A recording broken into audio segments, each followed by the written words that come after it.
All right, so welcome back to another video. My name is Adit Sarvaiya, and in this video I'll be telling you the trade which I took in HDFC Bank and what was the logic behind the trade and how much profit I made and what was the risk reward ratio. As you have seen in the thumbnail itself that it was kind of 1:5. So this was the trade of 30th of August in HDFC Bank.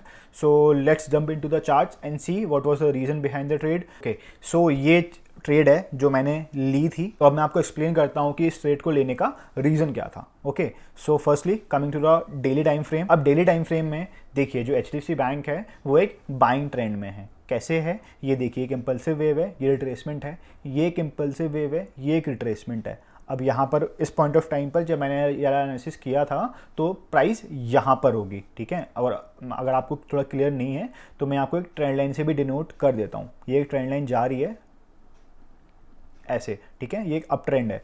अब second reason आप आइए इस वाले level पर, इस point of time पर ये तो ब्लैक लाइंस है ना, इनको आप यहाँ पर देखिए. एंड मैं आपको पहले 4 आवर्स पे स्विच करता हूँ, फिर आपको मैं इस लेवल के बारे में बताऊँगा. अब देखिए जो ये दो कैंडल हैं, right, let me switch to these candles. ये जो दो कैंडल्स हैं ये पिन बार कैंडल हैं और ये बुलिश नेचर शो करती हैं. एंड आप यहाँ पर देख सकते हैं कि फर्स्ट हाफ में भी एंड सेकंड हाफ में भी दोनों हाफ में बायर्स का पार्टिसिपेशन था. राइट, कहीं पर भी कोई रेड कैंडल नहीं है, कहीं पर भी कोई रिजेक्शन कैंडल नहीं है. यहाँ पर अभी प्राइस बुलिश नेचर शो कर रही है. राइट, अब आ जाते हैं इस लेवल पर. नाउ ये वाला लेवल देखिए कितना इंपॉर्टेंट है. जब प्राइस यहाँ पर इस लेवल पर रहती है यहाँ पर, तो प्राइस एक बहुत रैपिड मूवमेंट देती है. ठीक है, ऊपर के साइड का एक फर्स्ट इंस्टेंस ये वाला हो गया. मैं आपको उसको हाईलाइटर से डिनोट भी कर देता हूँ. राइट, देखिए यहाँ पर प्राइस आई, कितना रैपिड मूवमेंट है. राइट, सेकेंड टाइम यहाँ पर आई, ये देखिए. थर्ड टाइम देखिए यहाँ पर प्राइस आई, फिर कितना ऊपर की साइड मूवमेंट दिया उसने. ठीक है, फोर्थ टाइम आई, फिर यहाँ पर ऊपर की साइड सिंगल शॉट में मूव कर गई. राइट, सेम ऐसे यहाँ पर जब आई तो यहाँ पर भी इतना ज़्यादा मूव कर गई. ठीक है, तो ये एक जो लेवल है ना ये बहुत इंपॉर्टेंट है कि यहाँ से प्राइस जब आती है तो यहाँ से वो ऊपर की साइड बहुत अच्छा मूव देती है. Now coming to the 30 minutes time frame. अब देखिए उसके प्रीवियस डे हुआ क्या था. प्राइस जो है वो इतने यहाँ पर गैप डाउन खुली. यहाँ पर अभी काइंड ऑफ एक शॉर्टर टाइम फ्रेम में HDFC बैंक सेलिंग ट्रेंड में, राइट, क्योंकि यहाँ से प्राइस इतना ज़्यादा गैप डाउन खुली. अब प्राइस का नेचर होता है कि वो हमेशा वेव्स के फॉर्म में मूव करती है. वो सडनली इतनी नीचे तो गिर नहीं जाएगी एकदम से, उसको नीचे आना होगा तो थोड़ा रिट्रेस बैक करेगी फिर आएगी. एंड दूसरी बात, ये जो गैप रह गया था ये गैप फिलिंग भी तो इंपॉर्टेंट है. राइट, मार्केट हमेशा गैप फिल करता है. ये रीज़न हो गया कि प्राइस को थोड़ा ऊपर तो जाना पड़ेगा, वो एकदम से सडन मूवमेंट नीचे की साइड नहीं दे सकती है. राइट, अब आते हैं 50 मिनट टाइम फ्रेम पर. अब देखिए तो यहाँ पर प्राइस ने बुलिश नेचर शो किया है. तो अगर आपको दिख रहा होगा तो प्राइस ने यहाँ पर higher lows and higher highs का फॉर्मेशन किया है. ठीक है, ये वाला लो है, ये वाला लो उसके ऊपर है, ये जो नेक्स्ट लो है वो उसके और ऊपर है. राइट, नाउ अगर price higher high and high low का फॉर्मेशन कर रही है तो अकॉर्डिंग टू डैट अगर पॉइंट इस वाले हाई को क्रॉस करती है तो वो फिर नया हाई बनाएगी. राइट, तो ये हो गया प्रीवियस डे का एनालिसिस. तो ये जो एनालिसिस है ये मैंने अपने इंस्टाग्राम हैंडल में अपलोड करी थी. तो अगर अभी तक आप मुझे इंस्टाग्राम पे फॉलो नहीं करते हैं, follow me on Instagram, because जो जनरली मैं एनालिसिस करता हूँ नेक्स्ट डे के लिए, तो जो मुझे पोटेंशियल स्टॉक लगता है कि हाँ कुछ काइंड ऑफ इस डायरेक्शन में या कुछ पर्टिकुलर स्टॉक्स में अच्छा मूवमेंट आ सकता है तो वो मैं वहाँ पे अपलोड कर देता हूँ. ओके, तो आप अगर नहीं करते हैं तो डू फॉलो मी, इससे आपको थोड़ी बहुत तो हेल्प होगी. राइट, कोई रिकमेंडेशन नहीं है ना, मैं आपको कोई टिप्स प्रोवाइड कर रहा हूँ, बस एक जनरल आइडिया के लिए. और मैं आपको रीज़न भी एक्सप्लेन करता हूँ कि मैंने ट्रेड लिया तो क्यों लिया, एंट्री एग्जिट का क्या था. राइट, तो आपको आपकी विश है, अगर आपको लगे तो आप मुझे फॉलो कर सकते हैं. तो मैं एनालिसिस की भी और अपने इंस्टाग्राम हैंडल की भी स्क्रीनशॉट यहाँ पे डाल दूंगा. Now coming back to the charts कि अब उस दिन जब मार्केट ओपन हुआ तो कैसा नेचर था और मैंने ट्रेड कैसे लिया. अब आ जाते हैं उस डे पर. ठीक है, 30th ऑफ अगस्त पर मार्केट ओपन हुआ. ठीक है, कमिंग टू 5 मिनट्स, मैं जनरली 5 मिनट्स में एंट्री लेता हूँ. ओके, तो अब देखिए यहाँ पर कैंडल फॉर्म हुई. ओके फाइन, यहाँ पर फिर कैंडल फॉर्म हुई. अब जब मेरा जो एंट्री था वो अगर इसका हाई ब्रेक होता तो मैं यहाँ पर मेरी एंट्री थी. ठीक है, एंड जो मेरा एसएल था वो प्रीवियसली इस लो के नीचे था क्योंकि प्राइस इसके नीचे ब्रेक नहीं कर पा रही है. राइट, बट अभी जो स्टॉक है वो इनएक्टिविटी फेज में है, क्योंकि ये कहीं पर भी प्रीवियस 5 मिनट कैंडल से वॉल्यूम ज़्यादा नहीं आई है। बट अब इस 950 वाली कैंडल को आप देखिए, यहाँ पर जो वॉल्यूम है वो प्रीवियस 5 मिनट कैंडल से ज़्यादा है। तो इसका मतलब ये हुआ कि जो सेलर्स हैं वो प्राइस को नीचे ले जाने में इंटरेस्टेड हैं और वो एग्रेसिव हो रहे हैं अभी। तो अगर सेलर्स इस पॉइंट के नीचे अगर प्राइस को ले गए तो मेरा जो व्यू था वो इनवैलिड हो जाता। बट अगेन क्या हुआ कि बायर्स फिर आए पिक्चर में और फिर उन्होंने प्राइस को ऊपर पुश किया। तो अब जो मेरा एसएल था वो मैंने यहाँ शिफ्ट कर दिया।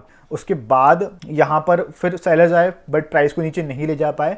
And on the next candle जो वॉल्यूम था वो प्रीवियस 5 मिनट कैंडल से फिर ज़्यादा था और इस वाली कैंडल में मेरी एंट्री एक्टिवेट हुई। उसके बाद फिर ट्रेड ने थोड़ा ट्रेस बैक किया भी एंड फिर वो अपने डायरेक्शन में मूव कर गया। ओके, ठीक है, अब ये हो गया एंट्री का। एंड एक और रीजन और है कि जो RSI था, ठीक है, 5 मिनट में भी एंड 15 मिनट में भी, वो 5 मिनट में भी वो 60 लेवल के ऊपर है। ओके, तो जो RSI था वो भी सपोर्ट कर रहा था प्राइस को। बारी आ जाती है कि ट्रेड के एग्जिट करने की। मैंने ट्रेड एग्जिट कहां पर किया और क्यों किया, राइट? तो अब देखिए प्रीवियस डे पर मार्केट यहां पर गैप डाउन ओपन हुआ तो जो गैप फिल करना था, ठीक है, एंड इस लेवल पर आपको काइंड ऑफ ये एक हेड एंड शोल्डर जैसा, हेड एंड शोल्डर नहीं है, ये हेड एंड शोल्डर जैसा पैटर्न आपको दिख रहा होगा, राइट?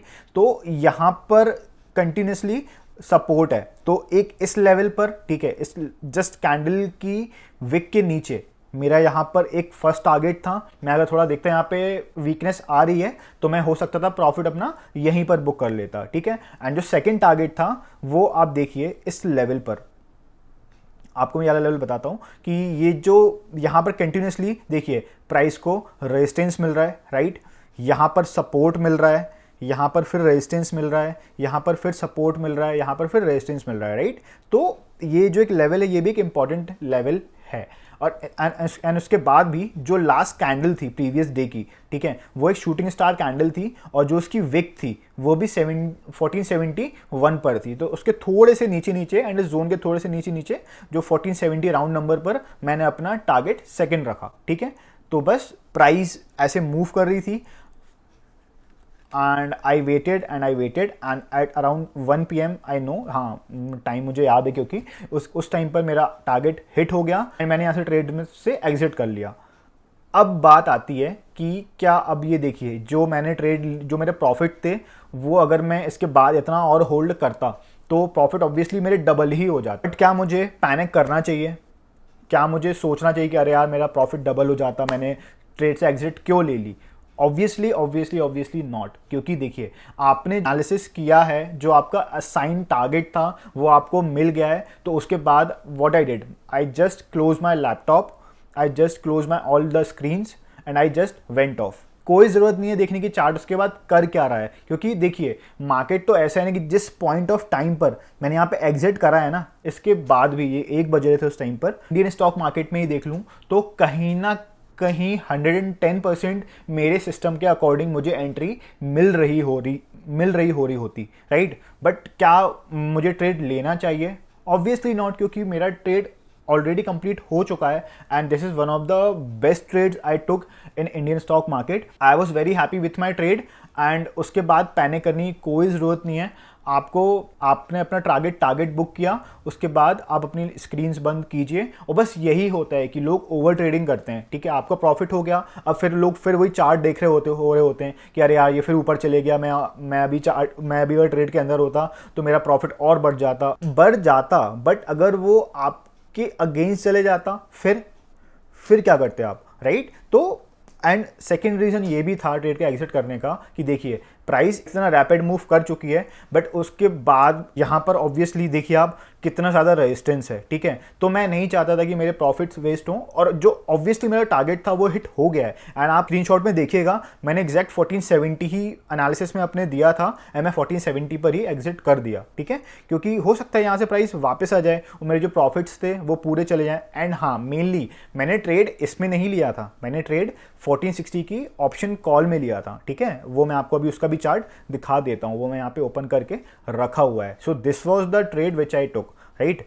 यहाँ पर जो मेरा रिस्क रिवॉर्ड रेशियो है वो तो कुछ रेशो 6.1 आ रहा है, मतलब 1:6 समझ लीजिए। बट इसमें जो मेरा रिस्क रिवॉर्ड रेशो था, मैं आपको कैलकुलेशन ही बता दूंगा एग्जैक्टली मेरे नंबर्स क्या थे। ओके, तो देखिए सेम स्ट्रक्चर यहाँ पर भी फॉर्म हो रहा था। पहले मैं इसको रिफ्रेश कर देता हूँ क्योंकि लोगों को बहुत डाउट होते हैं और नेगेटिविटी बहुत ज़्यादा होती है कि ये प्री प्लान चार्ट्स होते हैं, बट ठीक है, तो ये भी रिफ्रेश कर दिया मैंने।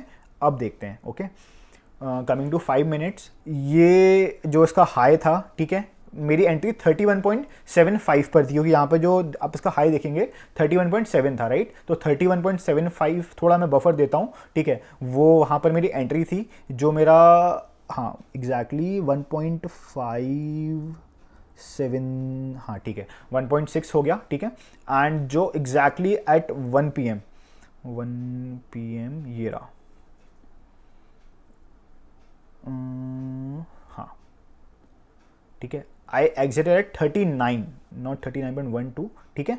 सो ये मेरा ट्रेड था इसमें ऑप्शन चार्ट में, ठीक है। एंड ऑब्वियसली अगर मैं होल्ड करता तो वो तो मतलब 39 से 49, मतलब ऑलमोस्ट मतलब 2.5x मेरा प्रॉफिट होता, बट कोई इशू नहीं है। एग्जैक्टली ट्रेड था जो मैंने लिया था। एंड मैं आपको इसमें एग्जैक्ट नंबर्स ही बता देता हूँ। इसमें HDFC बैंक में 550 का, हाँ 550 का ही लॉट था। तो अगर आप नंबर्स देखें तो 550 इंटू 1.6, तो 8 मेरा कुछ 840 कुछ समथिंग SL था, ठीक है। जो टारगेट था वो 7.3 था अप्रॉक्सीमेटली, 7.3, हाँ, तो 4000, राइट। सो 840 का मेरा रिस्क था पर लॉट में, एंड 4000 का मेरा रिवॉर्ड था पर लॉट में, ठीक है। तो अब how much profit I made in this trade, let that be a secret. And profit तो ठीक है अपनी जगह, अब उसके अपना सिग्निफिकेंस है, बट आपने रिस्क कितना किया, कितना कमाने के लिए, वो ज्यादा इंपॉर्टेंट है। जनरली रिस्क रिवॉर्ड रेशो लोग फॉलो नहीं करते हैं, वो 1000 रिस्क करते हैं और 1000 ही पैसे कमाते हैं। ट्रेडिंग काम नहीं करती है, राइट। तो बस इस ट्रेड में जो मुझे इंपॉर्टेंट लगा कि ट्रेड तो ठीक है, टेक्निकल्स के वे में बोलूँ तो इतना कुछ खास नहीं है, but what more important is कि आप रिस्क कितना कर रहे हैं, कितने पैसे बनाने के लिए। एंड आपको लॉन्ग टर्म में जो आपका रिस्क रिवॉर्ड रेशियो ही है, वही आपको सक्सेसफुल, और आपको सक्सेसफुल ठीक है प्रॉफिटेबल बनाएगा। तो जो एनालिसिस मैं करता हूँ वो मैं अपनी इंस्टाग्राम क्योंकि यूट्यूब पे जनरली ये सब चीज़ें नहीं डाल सकता हूँ, ठीक है, तो मैं अपनी इंस्टाग्राम पे पोस्ट करता हूँ। तो if you want you can follow me on Instagram, and I hope you learned something new from this video. So yeah, this was pretty much for this video. Thanks for watching and see you in the next video.